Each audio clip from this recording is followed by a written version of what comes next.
Welcome to Pario Magazine, where I chat with individuals who have a desire to create. Today, I am joined by a Melbourne-based wrestler who is unlike any other wrestler in Australia. Welcome to Pario Magazine, JXT. What's going on? Thanks for having me, Jamie. I'm excited to be here, ready for some Pario Magazine chat.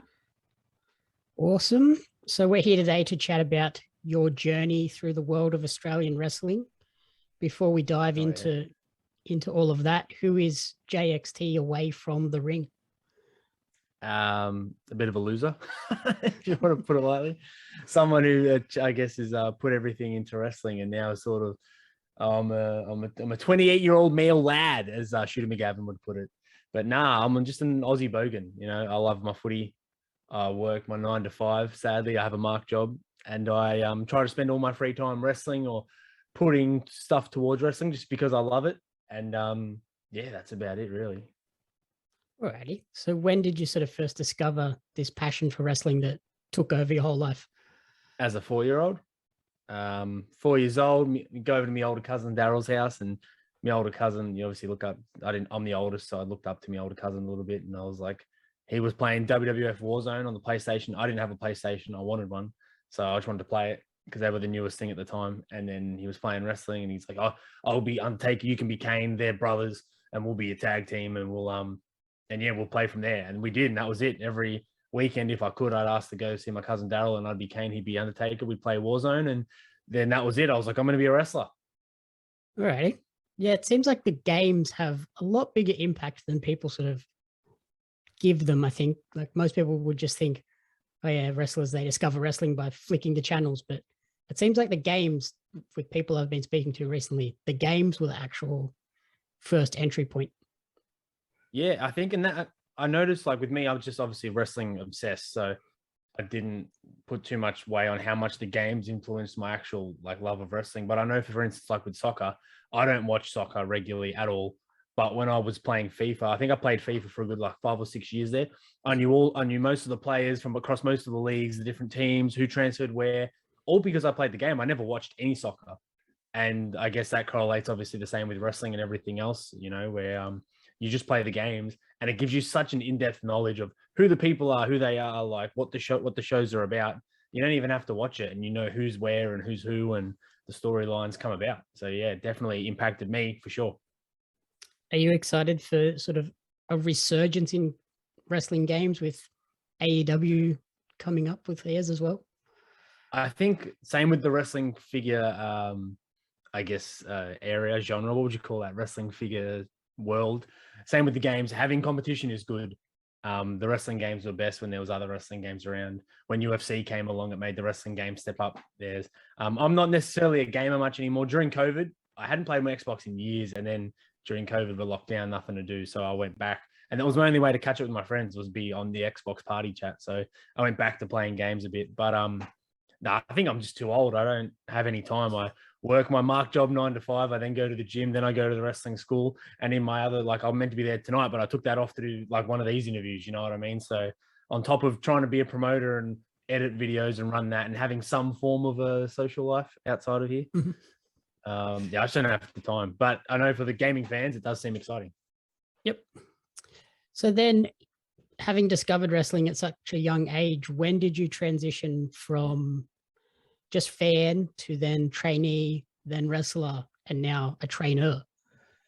I think most people who like love wrestling, or even just fans in general, like a lot of people wrestled in their backyard as kids or in the lounge room. You know, you muck around. Same with like playing footy or whatever you watch, you mimic it, and you like, even kids that say I want to be a fireman, they play as a fireman, they make believe, you know. And I was doing that with wrestling as soon as I started watching it. And then it was always, oh, when I'm 18, I'm going to be a wrestler, because I knew you had to be an adult. Like, there was never any kid wrestlers, so I knew that as a kid, like, you have to be an adult. When I was like 14 or 15, I had a MySpace message I shot off to Crackerjack, because I knew Crackerjack from the local shows, and I was like, oh, I want to be a wrestler. Where can I start? You know, and he's like, you have to be 18, but there's George Julio's gym in Sunshine. So at like 14, I knew, all right, I have to be 18. And then I'd sort of fallen out of wrestling as I became an adult. Like as I was 16, 17, it went real PG. So like it sort of shifted the demographic. When I was a kid, it was aimed at adults, so it was cool. to me as a kid. And then as I became a teenager, it went more towards kids. And it's like, wow, this is lame now. So although I still loved wrestling, I still collected figures, I still had the games, and I still kept up to date with what was happening. I wasn't as entrenched as a fan. Like I'd sort of lost that. And then I met Jake Navarra through a mutual friend I worked with at Woolworths in the deli. I used to work at Woolworths, and I still, even though I was not watching wrestling as a fan, I would tell everyone like I'm going to be a wrestler when I'm older. Like my goal is to be a wrestler. And she's like, oh, someone's girlfriend is a wrestler. You should speak to them. I'm like, oh, really? And then they spoke to them for me. Like, oh, Josh, one of the kids, he's only 17, but he wants to be a wrestler. And then Jake Navarro was like, well, if he does, tell him to come to this show and tell us in person, and we can organize a tryout. And then I was like, sweet. So luckily, I through mutual people met Jake, because although I still will tell people like I want to be a wrestler, I wasn't chasing it, but I guess I was 17, so I knew I had to wait another year. But yeah, it found me, luckily. And then how has that transition been, being in wrestling now and then moving all the way through to become a trainer? I still find it weird. Like I'm wearing the shirt here. Where is it? It says coach, right? And I still find that still sits uncomfortably with me. At first I was like, don't call me coach. Like, I don't want to be called coach. Like I'm a wrestler just like you. Yes, I train you. Yes, I'm your trainer, but I'm just a wrestler as well. And I know like Ricky Gilmore was always like, oh, coach. And then Big Dave, BD, they'd be like, oh, coach Stick. And I'm like, and then Jake Navarro was like, nah, man, you're a coach. Like you know, and starting the school sort of was so hard in a lot of ways, like just maturing, and people might not see it out loud, but I know within myself, I had to change a lot. And the last like 2020 February, right before COVID happened, I flew to the States and got rejected, and I can no longer go back there on a tourist visa. So it was like, all right, I can no longer go to America and wrestle. I've got to work on setting my life up in Australia because it ain't happening overseas now. And then we also opened the wrestling school like a few months before that. So I very quickly had to mature and stop being a young, dumb dickhead that was mouthing off and had no care in the world, and had to start, setting an example and being a role model much more, because a lot of what my attitudes and what I did impacted obviously everyone I trained, or not just everyone I trained, impacted the wrestling school I'd invested in, and not just the school impacted the promotion that we're now running. And it's very surreal to be only 28, and I still feel like I'm nobody in that sense, but you have, I guess, not power, but like you are at a sort of in a different sphere to just a normal wrestler that's in their first year or two. And I don't know, it just feels weird. Like it's normal, but it feels weird still. Yep. I feel like I've spoken to a few people that have moved into the coaching ranks, and yet that seems to be a common thing of, I don't feel like a coach. I feel like I'm still learning myself. So why am I now teaching other people? Big time. Like there was a seminar this week that was offered to our students of our school, our members. And I told them if my knee was good, I'd be there too. And they were like, what, really? I'm like, yeah, like last time I trained with this wrestler, it fucking blew my mind, So like, I want to learn that too. Because the same, I still don't feel anywhere near like I'm accomplished or I've gotten as far. But my thing was, even when starting the school, I said to Jake, I said, I don't think I'm like, I deserve to be a trainer. Like, I know I've had trainers in the past that I didn't rate as wrestlers. And I was like, who the fuck are they to teach me? They suck. They hadn't been anywhere. They hadn't done anything. They just happened to be doing this for more, not even more matches, just more years than everyone else. So they became a trainer. And I'm like, that's not right. But then Jake sort of was like, well, you've done this, you've done this, you've done this. You've got these experiences. That's more than a lot of people. And at least you can teach people from that. And I was like, well, at first I was like, I'm only going to teach beginners because I can at least teach people to roll and bump. I had William Regals like pull me aside and tell me my fundamentals are immaculate. So I'm like, all right, I at least know I'm qualified to teach that.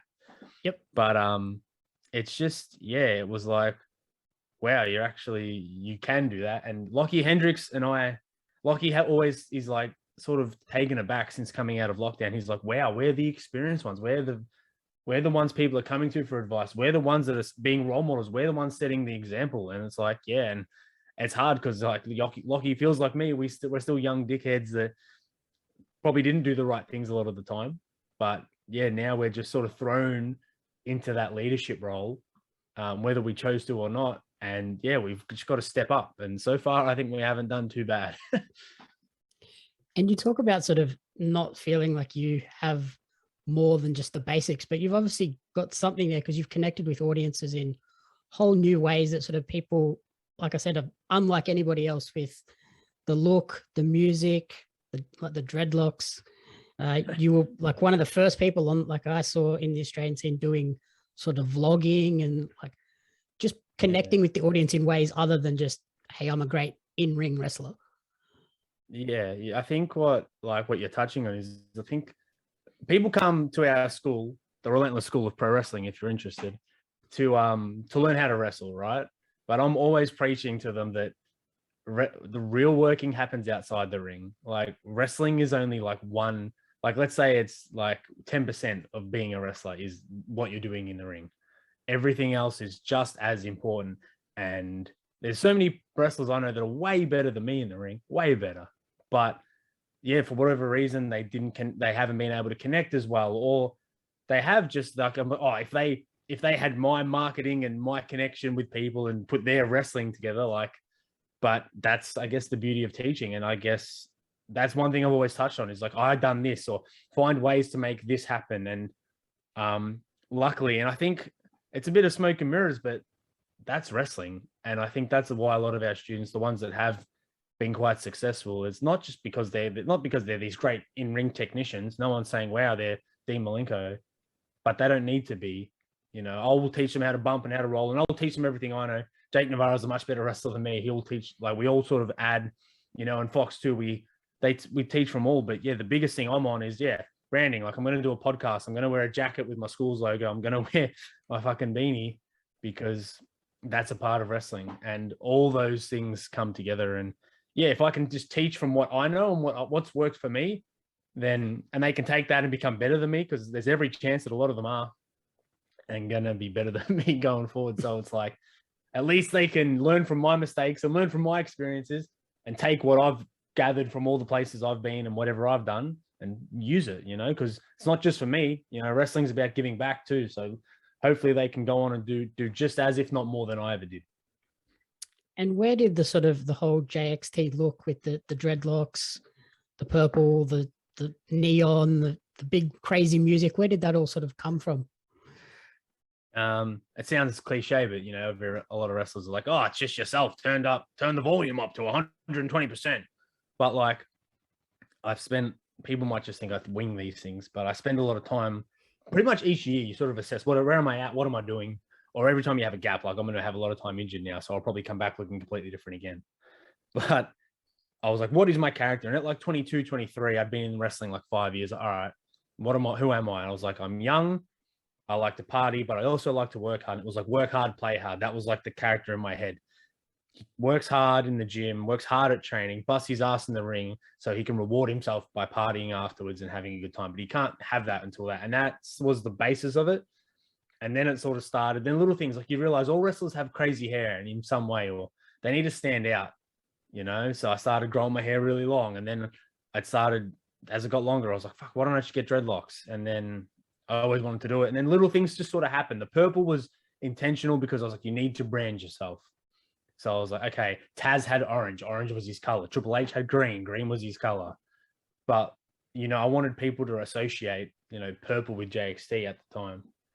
And to the point, I remember like other wrestlers would politely message and be like, hey, I was getting new gear. I was going to get purple. I just don't want to step on your toes. Is that okay? I'm like, I don't fucking own purple. Go nuts. Like, get what, you know, but I appreciate how, you know, respectful and polite you are about it. But I'm glad that it resonated. And then when I came back from COVID or lockdown, and I was like, all right, I'm completely changing this character. The character is angry. He's disgruntled. He believes it, because the character believes his own self-hype, right? Because the idea was, people within the business always thought, oh, JXT believes he's as good as people tell him he is, or he thinks he is. So I'm like, sweet, we're going to use that because you want to blur the lines. And then I stripped all the color back. I was only black and white because I was like, I don't want to associate this JXT with purple JXT.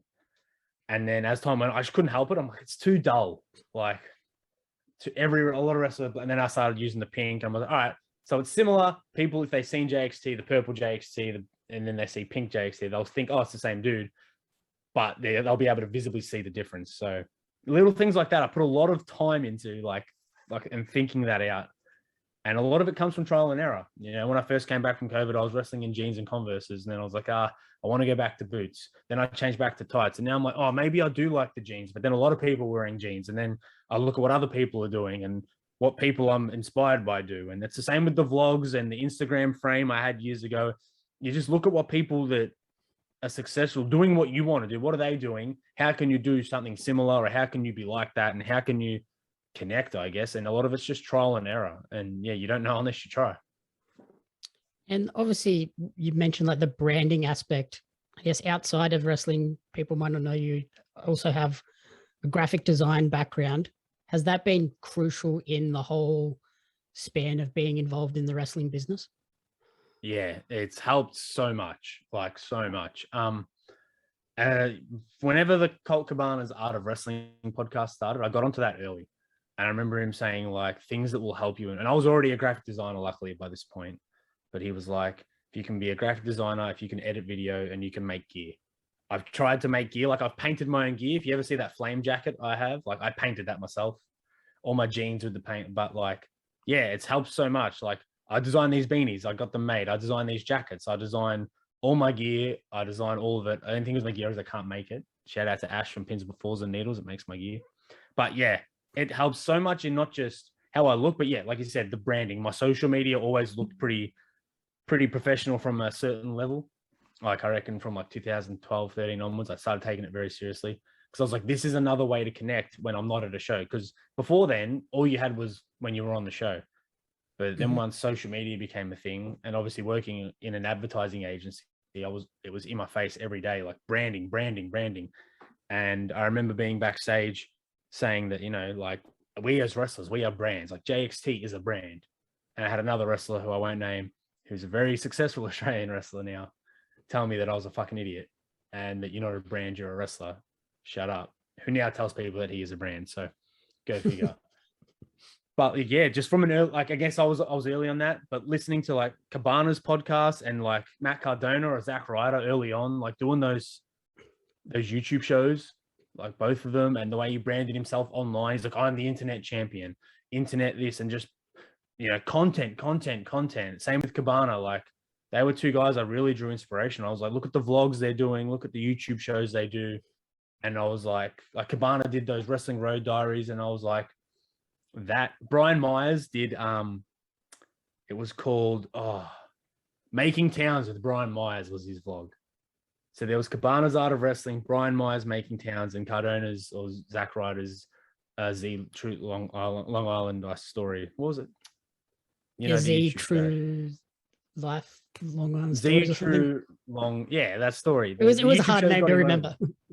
But like that, and like all the way he used Twitter, like he was early on Twitter, he was early on Instagram, and like those three things, and like it was luckily I got to share a locker room last weekend with Cardona, not for the first time, but it was the first time I spoke to him probably like as a fellow worker, and I thanked him. I was like, dude, thank you so much, because so much of what you did was inspiring and helped me so much here in Australia, doing a lot of the same shit, just doing it my own way. And he was super appreciative. He's like, thank you, man, that means a lot to me, you know. And it was awesome to have that moment, because, you know, like so much of that shit works and helps. And I tell the students now that our school, like every day you don't do something for your career is a day wasted, whether it's a workout, whether it's a social media post, whether it's getting gear made, or and being a graphic designer, being able to make logos and gear and merch for myself and make it look professional. And even social media posts like, hey, I'm going to be in this state, or hey, I'm going to be here, or hey, I'm on this show. Sometimes I just make my own posters if the match graphics sucked or I didn't have one. You know, all that shit sort of really helped. And is that something you sort of push at the school as well? Like, hey, like learn to sew or learn to edit videos or learn to do some sort of very basic graphic design, at least have some sort of extra skill set that's not just in ring. Big time. Yeah, I definitely do. And even little things like if you can have your promo pictures cut out as a PNG to send to promoters beforehand, because I know I do all our graphics. So when wrestlers send me their new photo and their elbows are cut off from the sides, and I'm like, they're not in full shot, and I'm like, well, I can't use that, or I've got to retouch it myself, which I can do, but I shouldn't have to. Or they're not cut out. Like cutting people out sucks, you know? Yeah, they're standing in front of a brick wall or something. Yeah, or they think that using a green screen helps, but then it just gives them a green glow around their skin that I've got to fix. Like, shit like that. But this is the thing with all our students. It's good because not only am I a promoter and they deal with me, like I'll be like, hey, as a promoter, this is how you should approach that, and this is what I would like. And yeah, I'm telling guys, if anyone knows how to video edit, please, because I hate editing the Mayhem shows. It takes hours out of my life. It would help me. Plus, the more you help promoters and the more you can be an asset to a promotion, the more you're going to get spots, the more you're going to have opportunities. And yeah, like for me, sure, editing these Mayhem shows has been hard, but I taught myself how to video edit during lockdown. And if I could do that during, a year, not even, I barely spent a year on it. I spent, a few hours learning how to video edit. You could do it for yourself. And now I make highlight packages for myself, and teaching myself Photoshop from a young age and becoming a graphic designer helped. And yeah, just anything people can do to add value, promoters are going to love. And like I said, if a promoter books me, I want to make it worth their while before the show, all the posts leading up to it. And if I have to make my own graphics for that show, I will. Then afterwards, doing as much as I can to be like, look at what I did on this show for this promotion. Look at how good it was. Look how you should follow them. You should go next time. And yeah, just trying to teach the students. It's not just about what's in the ring. It's about every other aspect as well. It's because that's working. That's wrestling. And yeah, like you've also mentioned the Mayhem Pro promotion and then the Relentless School of Pro Wrestling. What led you down the path to establishing both of those? I didn't want to do either of them, if I'm being honest. So I was like, I'm still a wrestler. I don't want to be a promoter yet, and I don't want to be a wrestling trainer yet, because that's things you do once you retire or you're slowing up. Like I still want to wrestle, but when we started Mayhem Pro, me and the Big Rig Fox, we were wrestling a lot of Fridays and Saturdays, and we were having a lot of shows clash. 2017-18 was a massively busy period for wrestling in Victoria. And we were having a lot of show clashes, and we were getting pissed off that we're like, why don't you run a Sunday? And no promotion would touch a Sunday. And we're like, fuck it, we'll do it ourselves just to prove it can draw. The first show, I think we got 130. And then the second show, which we put much less effort into, drew like 80. So it didn't do great, but we did that purely out of like, we want to show that it can work, Then I said, I don't want to put any more money into promotion because I want to invest in my own career and go overseas, which I did. Then the wrestling school come about because Jake Navarra had a PT. He's a personal trainer. He had a PT studio, and he's like, I want a bigger facility, but to have a bigger facility, I need to make a bit more extra money. And Big Rig Fox has a ring. If we put his ring in the facility, and we start a wrestling school, it'll make the extra money I need for the PT studio, and it will also pay for itself. We can open a wrestling school, and eventually, that'll pay back too. And it's like, and I wasn't sure, I don't know, but we did it. And then because you have a wrestling school and you have students, you can't keep asking Deathmatch Down Under and Renegades and, promotions to, hey, can you book our student, give him an opportunity? So it's like out of necessity, you have to start your own promotion. And we don't want to run weekly or monthly or even as often as we do, but you need somewhere to give your students you need to give them something to work towards, and you need to be able to give them that. So if it pays for itself, and so far we're not in the green necessarily, but each show is slowly paying itself back now from what we originally put in. So as long as it's going to keep being, pay for itself, it's great, because the students get opportunities now, and then they can go on and wrestle elsewhere, but we need to have somewhere for them to, break them in. And it's a necessity, really. They need somewhere to get that live in front of the crowd experience before they head off and do a bigger show somewhere else. Or just a foot in the door. Like, I don't think, even me as a promoter, I had, I know Lockie Hendricks trains students as well, and he's great because he'll be like, hey, can you use some of my students here? And we'll be like, hey, can you help our students here? And we'll send them to train with him, and he'll send them to us. It's great. But like, we can't, like, if Lockie's like, hey, can you book one of my students if they've never had a match and they're ready? It's like, well, we've got our own people. Why would, so it's like, if we need a place to be able to give our students their first foot in the door and their first step, so then you don't have to rely on other people. Like Deathmatch Down Under gave us so many favors of just booking our students and giving them their first match, their second match, their third match, when, they're taking the risk when they shouldn't have to, so they've been great. But we just need a place to let them get their foot in the door and break into the business, I guess. And who have been some of the top talents that have come out of the Mayhem's system? Yeah, so it's been pretty cool. We've had BDE, Big Dude Energy. I tell them, boys, the The gravy train will end soon, so milk it while you can. But Big Dave and Ricky Gilmore killing it. They've got Adrenaline Pro Wrestling tag titles. They've got the Deathmatch Down Under tag titles. They're wrestling in promotion. They've wrestled for PCW. I've never wrestled for PCW. Like, I tell the boys, like, I've been trying to wrestle for PCW for 10 years, and you guys have done it in your first. And I'm like, I haven't even wrestled there. You know, they wrestled for other promotions that we can't wrestle for, which is great. It's like, they won't book me or they won't book Phil or Jake, but it's like, hey, we'll book your students because they're that good, which is awesome for them. You know, James Bolton, Bruce Buchanan, Big Boris has come out.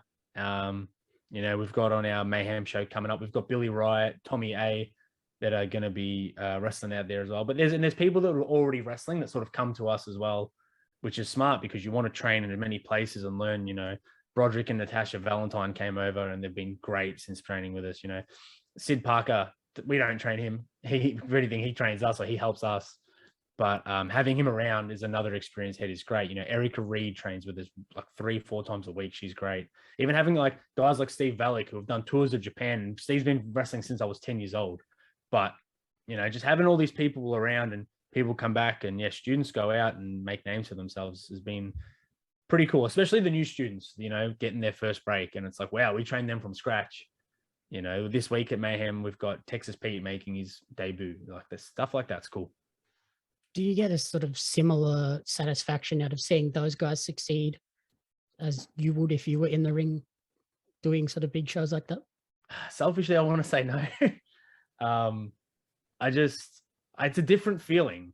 Like when you're out there doing it, like you get the feeling, but when it's your students, it's almost like, I don't know, admiration, I guess.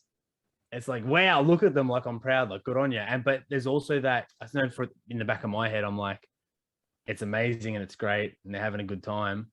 And you sort of got to remind them like, hey, that was great. And I know like Ricky Gilmore and Big Dave are always honest. Like they'll come back from a match and everyone will be like, wow, that was so good. And then they'll come to me and be like, now, how was it really? So I don't know. I just keep that level head and it's fucking awesome seeing them go out there and doing it. And what's scary is how good they're going to be. But yeah, it's definitely a different feeling. Like, I don't know. I hear a lot of trainers say, oh, I much prefer seeing my guys go out and kill it than me. And maybe I'm just selfish, but like, I'm always looking to try and help them, I guess. So I'm like, all right, how can I help them be better than what they're doing now?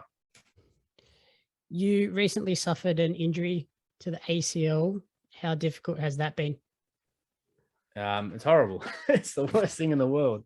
So I wasn't getting booked often for some reason. I don't know.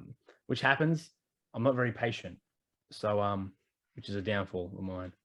And I went back to play footy just because I was like, wow, I looked at my 3 months for the footy season and I'm like, I'll only miss like 4 games from matches. So I'm like, in 3 months, I only had like 4 bookings. So I'm like, I'm going to go play footy. Played one game, played very shit. Played the second game, was awesome. I got votes. I kicked the goal from 40 out on the run. I'm like, how good is this? I'm back playing footy. Feel like a kid again. And then the third match, I go out there in the first 5 minutes. I get knocked down. My knee's killing me. I warm up. I'm like, all right, I'm going to go back on. And then it keeps buckling under me. And I'm like, okay, that's not good because it keeps buckling. And the worst part was, so I went and seen a doctor. I won't say what it was. It was a physio of some kind. And they're like, hey, we'll do the physical tests before you get an MRI because you might not need one. We'll be able to tell you what's happening. So they're looking at my knee. They've shaken it one way, the other way, doing all the tests. So, all right, your ACL's fine. Your PCL's fine. We think there's something with your MCL. Let's do some more tests. In like standing on it one-legged, moving it certain ways. Where's the pain? They're feeling around in there. They're all right, cool. You've done it. You got a 20% tear in your MCL. We'll give you a rehab program. And I went there for like every day for like 5 weeks. Every week, sorry, for 5 weeks. Did it all. It was slowly getting better, but it wasn't great. And at the end of it, they're like, your knee should be fine. You know, like you should be good. And I'm like, it's not. It swells up. Like I kept wrestling on it towards the end. I'm like, fuck it. I'm just going to strap it and wrestle on it. It keeps buckling. Like I wrestled Shazza McKenzie at DMDU in that like no DQ match, and it kept buckling on me. I couldn't run. So if you watch that match, I don't run. I wrestled then Sketch in a cage match. Same thing. I couldn't run. Watch me get in and out of the ring. It's painful. Like I like sort of slowly get in like an old man. And then I go back to this doctor and I'm like, mate, my knee's not good. Like, it's not right. And you're telling me it's in my head, but it's not. All right, let's get a scan just for your own peace of mind. All right. Okay. Get a scan. They call me back like the next day. They're like, sorry, we fucked this up. Your ACL's fucked. Like, it's gone. Like, you've done your ACL. Jesus. And they're like, they were like, and like, everyone makes mistakes, and I don't hold it against them at all. Like, shit happens. I make mistakes at my job every day. But they're like, yeah, look, like, you passed all the physical tests, and where you said the pain was and how you said it happened and what you were doing on your knee told us every indication that your ACL was there and intact and fine. But it's not. Like, the MRI's here and it's not. You've also torn your meniscus, and there's in the knee joint where the knee like hits obviously in the socket inside, like top and bottom, like both legs have broken bone off on the inside. Oh. And they're like, you have a ridiculously high pain tolerance, and you're have really strong knees as well, because you're being able to still do all this stuff without an ACL. Like, it's not, because eventually without an ACL it will heal and be fine, but they're like, you've just done it and your knee has still got broken bone and cartilage and shit everywhere in there, and it's swelling up and it would be painful, and you're just doing all this stuff on it still. But yeah, I guess it is what it is, and I'm going to have to try and get it fixed eventually. Fingers crossed. Yeah, tell me about it. While we're waiting for you to heal up, where is the best place for people to support you and track your journey moving forward? Just on my social medias, I guess. If you just at JXT_official. Yeah, I guess that's all. Like, I'm gonna do my last show this week, which will be end of July for Mayhem Pro. It'll be on the Mayhem Pro YouTube channel. But after this, it's just, I don't have enough money, because wrestlers, right? We don't have money. I don't have enough money to get the private, and I have private health cover, but doesn't cover this for whatever reason.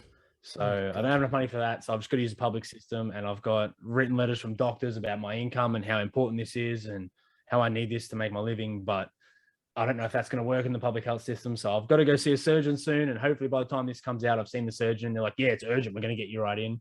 But the fact that my appointment's still not for another 5 weeks doesn't give me hope. So it's a 9 to 12 month recovery once you get the surgery. And I have a good feeling it'll probably be 9 to 12 months before I get the surgery. So I could be out for 2 years. So I probably think I'll end up wrestling on it, just because I can't help myself until I get the surgery.